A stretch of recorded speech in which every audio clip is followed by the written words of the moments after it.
आज के इस वीडियो में हम बीएड सेकेंड सेमेस्टर के first paper pedagogy of social science के 2024-25 जो 2025 में पेपर हुआ था उसके प्रश्न और उत्तर को देखेंगे।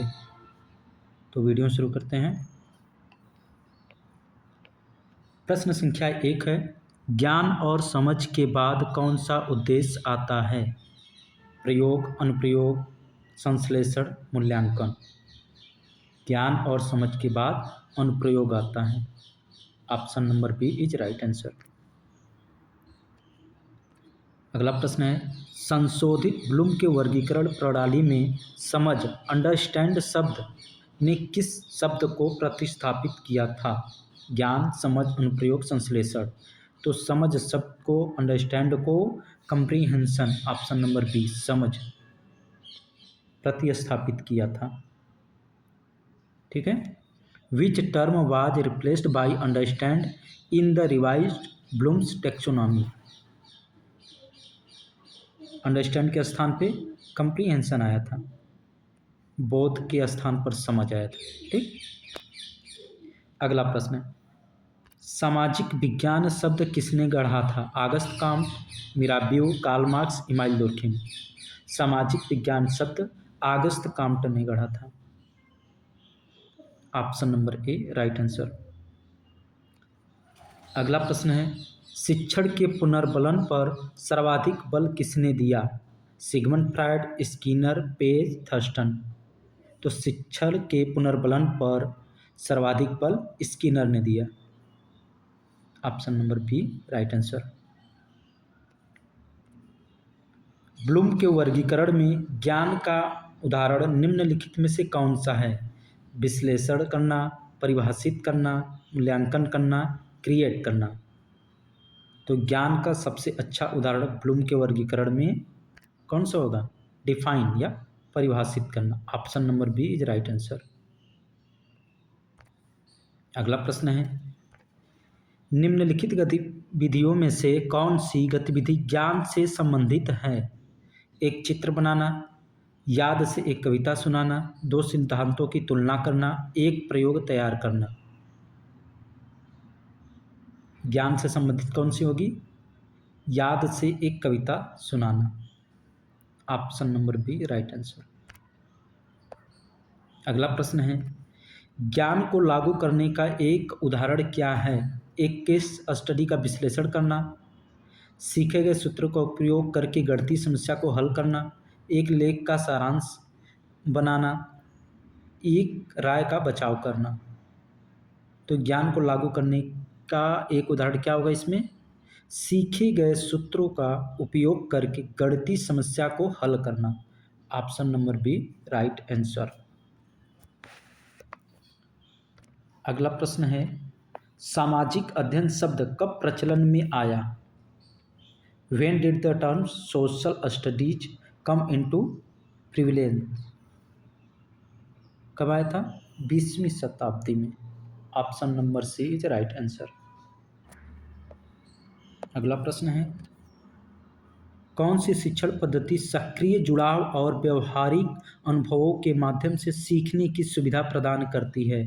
कहानी कहने की विधि, प्रोजेक्ट विधि, व्याख्यान विधि, प्रयुक्त में से कोई नहीं। तो कौन सी पद्धति सक्रिय जुड़ाव और व्यवहारिक अनुभवों के माध्यम से सीखने की सुविधा प्रदान करती है? प्रोजेक्ट विधि, प्रोजेक्ट मेथड। अगला प्रश्न है, निम्नलिखित में से कौन सा मुक्त शैक्षिक संसाधन OER ओपन एजुकेशनल रिसोर्सेज भारतीय पहल के दायरे में आता है? कोर्सेरा, एडसे, ई ज्ञान कोश, ओपन स्टैक। तो ई ज्ञान कोश OER में आता है। Option number C is right answer. अगला प्रश्न है, ब्लूम के वर्गीकरण में सृष्टि उत्पत्ति का निम्नलिखित में से कौन सा उदाहरण है? एक कविता का पाठ करना, एक नया सॉफ्टवेयर प्रोग्राम डिजाइन करना, एक उपन्यास का सारांश, एक सांख्यिकी रिपोर्ट का विश्लेषण करना। कौन सा होगा? एक नया सॉफ्टवेयर प्रोग्राम डिजाइन करना। ऑप्शन नंबर बी, सृष्टि या उत्पत्ति का ब्लूम के वर्गीकरण में एक नया सॉफ्टवेयर प्रोग्राम डिजाइन करना, ये उदाहरण इसका होगा। अगला प्रश्न है, बेंजामिन बेंजामिन ब्लूम का पेशा क्या था? गणितज्ञ थे, जीव विज्ञानी थे, शैक्षिक मनोविज्ञानी थे या रसायनज्ञ थे? क्या थे? शैक्षिक मनोविज्ञानी, एजुकेशनल साइकोलॉजिस्ट। अगला प्रश्न है, बेंजामिन ब्लूम किस अवधारणा से सबसे विशेष रूप से जुड़े हुए हैं? संज्ञानात्मक असंगति, सापेक्षता का सिद्धांत, ब्लूम का वर्गीकरण, स्ट्रिंग सिद्धांत। और सिंपल सा आंसर होगा इसका ब्लूम का वर्गीकरण, ऑप्शन नंबर सी। 1956 में ब्लूम के वर्गीकरण को विकसित करने का प्राथमिक उद्देश्य क्या था? शैक्षिक उद्देश्यों को वर्गीकृत करने के लिए, आर्थिक रुझानों का विश्लेषण करने के लिए, चिकित्सा उपचार विकसित करने के लिए, तकनीकी प्रगति बनाने के लिए। तो क्या होगा इसमें? शैक्षिक उद्देश्यों को वर्गीकृत करने के लिए, option number A right answer. अगला प्रश्न है, ब्लूम के वर्गीकरण मूल रूप से किस वर्ष में विकसित किया गया था? ब्लूम का वर्गीकरण मूल रूप से 1956 में विकसित किया गया था। ब्लूम टैक्सोनॉमी 1956 में आई थी। अगला प्रश्न है, ब्लूम के वर्गीकरण का संशोधन कब किया गया? When was the revision of Bloom's taxonomy made? 2001 में, option number C is right answer. अधिगम का कौन सा क्षेत्र विचारों और चिंतन से संबंधित है? अधिगम का कौन सा क्षेत्र विचारों और चिंतन से संबंधित है? संज्ञानात्मक, भावात्मक, साइकोमोटर क्षेत्र, भावनात्मक क्षेत्र। तो कौन सा होगा? संज्ञानात्मक क्षेत्र विचारों और चिंतन से संबंधित है, कॉग्निटिव डोमेन। अगला प्रश्न है, अधिगम का कौन सा क्षेत्र भावनाओं पर केंद्रित है? संज्ञानात्मक क्षेत्र, भावात्मक क्षेत्र, साइकोमोटर क्षेत्र, संवेदी क्षेत्र। तो कौन सा होगा? भावनाओं पर केंद्रित कौन सा क्षेत्र होगा? अफेक्टिव डोमेन, भावात्मक क्षेत्र।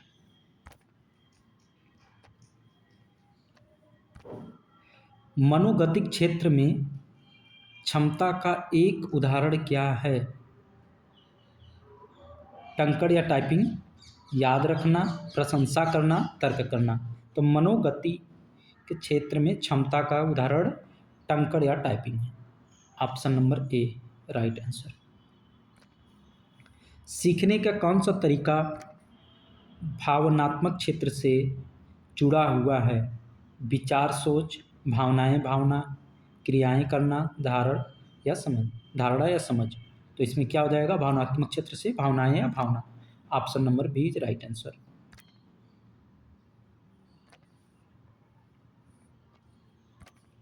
ब्लूम के मूल वर्गीकरण 1956 में कौन सी संज्ञानात्मक प्रक्रिया उच्चतम स्तर पर है? तो ब्लूम के मूल वर्गीकरण में सबसे उच्चतम स्तर पर आपका मूल्यांकन होगा, इवैल्यूएशन। क्या होगा? मूल्यांकन। संशोधित ब्लूम के वर्गीकरण जो 2001 में हुआ था में कौन सी संज्ञानात्मक प्रक्रिया उच्चतम स्तर पर है? तो इसमें क्या होगा उच्चतम स्तर पर? सृजन करना या बनाना, create, option number C right answer. किस शताब्दी में सामाजिक विज्ञान का क्षेत्र विशिष्ट हो गया था? 16वीं शताब्दी, 17वीं, 18वीं, 19वीं।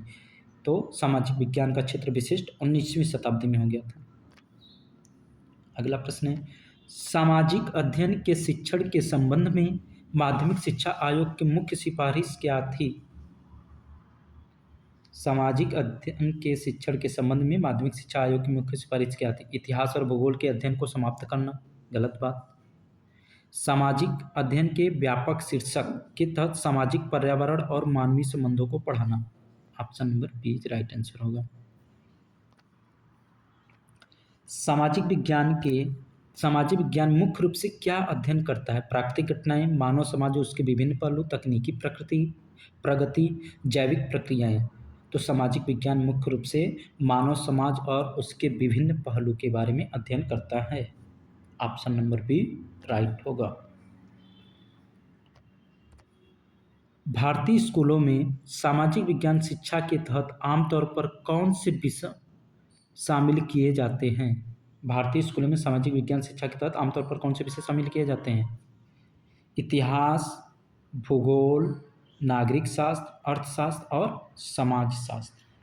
Option number B is right answer.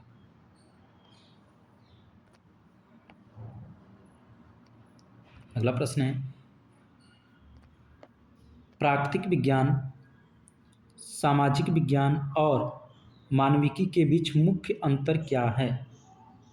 वे जिस विषय वस्तु की जांच करते हैं और वे जिन तरीकों का इस्तेमाल करते हैं, यही मुख्य अंतर है। उसकी विषय वस्तु होगी, सब्जेक्ट मैटर। ठीक, ऑप्शन नंबर बी होगा। कौन सा अनुशासन मुख्य रूप से मानव समाज और सामाजिक संबंधों के अध्ययन से संबंधित है? प्राकृतिक विज्ञान, मानविकी, सामाजिक विज्ञान, उपयुक्त में से कोई नहीं। तो इसमें क्या होगा? सामाजिक विज्ञान, सोशल साइंस। मानव समाज के सामाजिक संबंधों के अध्ययन से संबंधित है सामाजिक विज्ञान।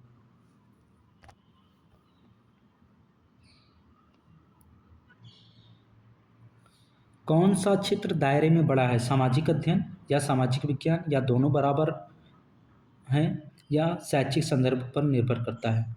तो दायरा बड़ा होगा सामाजिक अध्ययन का, सोशल साइंस का। Option number A is right. व्याख्यान पद्धति को लागू करने के लिए प्राथमिक आवश्यकताएं क्या हैं? वैज्ञानिक उपकरण का व्यापक उपयोग, छात्रों की सक्रिय भागीदारी, विभिन्न शिक्षण सहायक सामग्री का उपयोग, ब्लैक बोर्ड का उपयोग। क्या होगा इसमें? छात्रों की सक्रिय भागीदारी। व्याख्यान पद्धति को लागू करने के लिए प्राथमिक आवश्यकता यही होगी। व्याख्यान पद्धति का दोष क्या है? छात्र जुड़ाव में वृद्धि, कक्षा में सुस्ती, छात्रों की सक्रिय भागीदारी, उपयुक्त में से कोई नहीं। तो इसका दोष होगा कक्षा में सुस्ती, बच्चे इंटरेस्ट कम लेते हैं। डलनेस इन द क्लासरूम, व्याख्यान पद्धति का दोष है कक्षा में सुस्ती। प्रदर्शन शब्द प्रदर्शन शिक्षण विधियों से कैसे संबंधित है? यह डेमो या प्रदर्शन देने को संदर्भित करता है। इसमें दृश्यों का उपयोग करके अवधारणाओं को देखना शामिल होता है, दिखाना शामिल है। यह चरण दर चरण निर्देशों के माध्यम से शिक्षण की प्रक्रिया का वर्णन करता है। उपयुक्त सभी। तो इसमें क्या हो जाएगा? प्रदर्शन शब्द के लिए सभी कथन सही है। प्रदर्शन विधि किस कौशल को विकसित करने में मदद करती है? विलंब कौशल, अवलोकन कौशल, परिहार कौशल, निष्क्रिय सुनने का कौशल। तो क्या होगा? प्रदर्शन विधि अवलोकन कौशल को विकसित करने में मदद करती है। Option number B right answer. सामाजिक अभिव्यक्ति विधि किस प्रकार के अधिगम पर जोर देती है? व्यक्तिगत अधिगम, निष्क्रिय अधिगम, सहकर्मी अधिगम और सहयोग व्याख्यान आधारित निर्देश।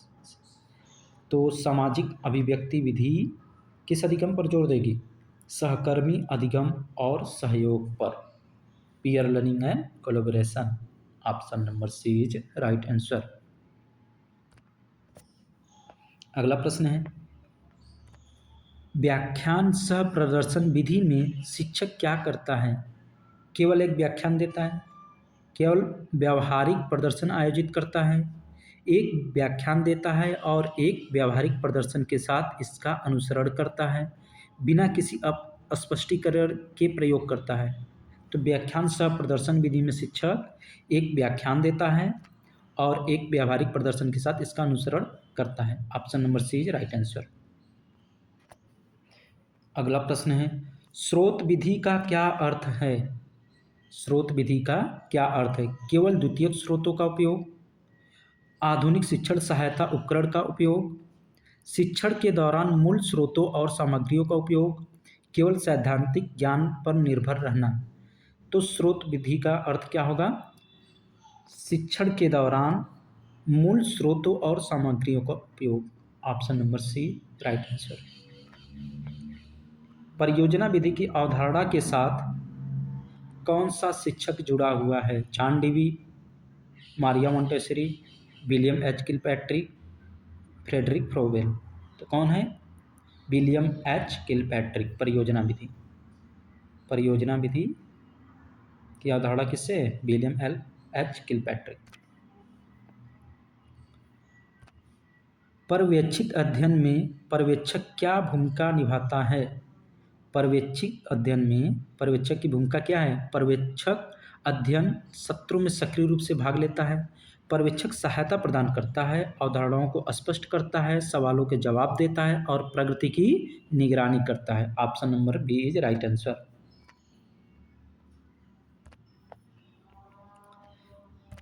शिक्षा में कहानी कहने का उपयोग कैसे किया जा सकता है? शिक्षा में कहानी कहने का उपयोग देखते हैं। ऑप्शन क्या है? केवल वैज्ञानिक अवधारणाओं को पढ़ाने के लिए, गलत बात। केवल याद रखने के लिए, तकनीकों को सुदृढ़ करने के लिए, गलत। नैतिकता, मूल्यों और सांस्कृतिक मानदंडों को पढ़ाने के लिए, ऑप्शन नंबर सी राइट हो जाएगा। बढ़ते हैं अगले प्रश्न पर। मुख्य रूप से उपयोग की जाने वाली समय रेखा विधि क्या है? संगीत प्लेलिस्ट का आयोजन, घटनाओं या गतिविधियों के कालक्रम को चित्रित करना,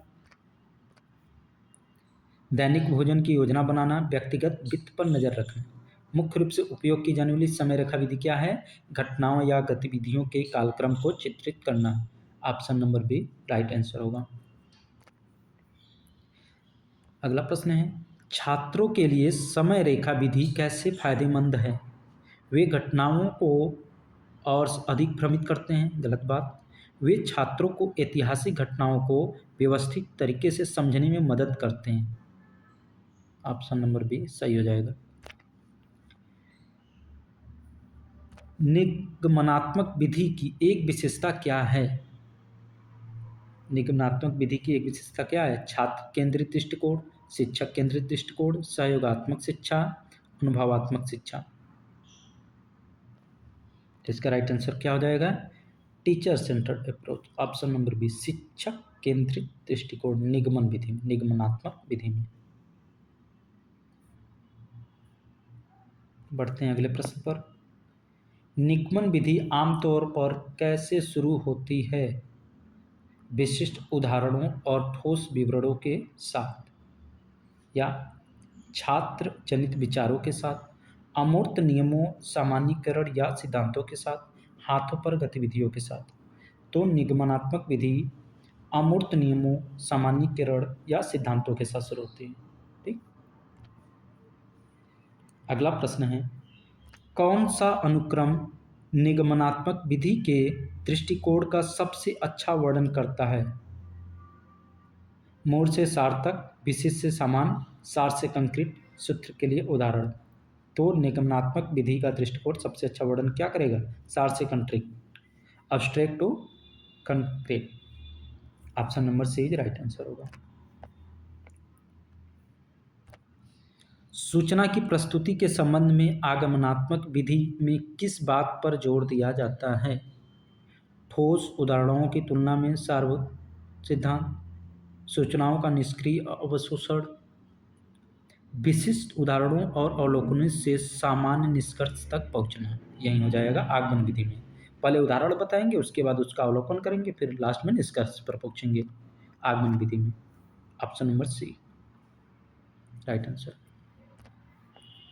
कौन सा अनुक्रम आगमनात्मक विधि के दृष्टिकोण का सबसे अच्छा वर्णन करता है? अमूर्त से ठोस, सामान्य से विशिष्ट, विशिष्ट से सामान्य, सूत्र से उदाहरण।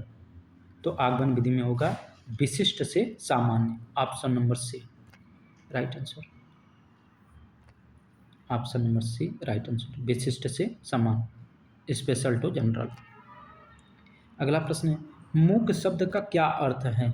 मूक, तो इसका अर्थ होगा massive open online courses. Option number C. MOOC का फुल फॉर्म पूछ लेता है, इसको याद रखना आप लोग। मूक, massive open online courses.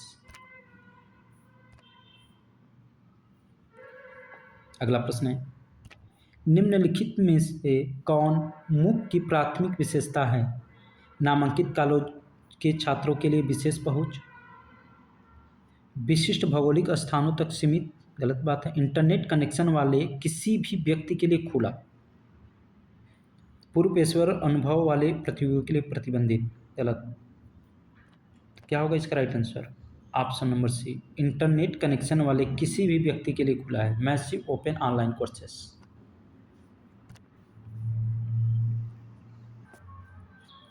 Bharat में कौन सा संगठन राष्ट्रीय मुख्य समन्वयक है? NPTEL, MIT, हार्वर्ड विश्वविद्यालय, स्टैनफोर्ड यूनिवर्सिटी।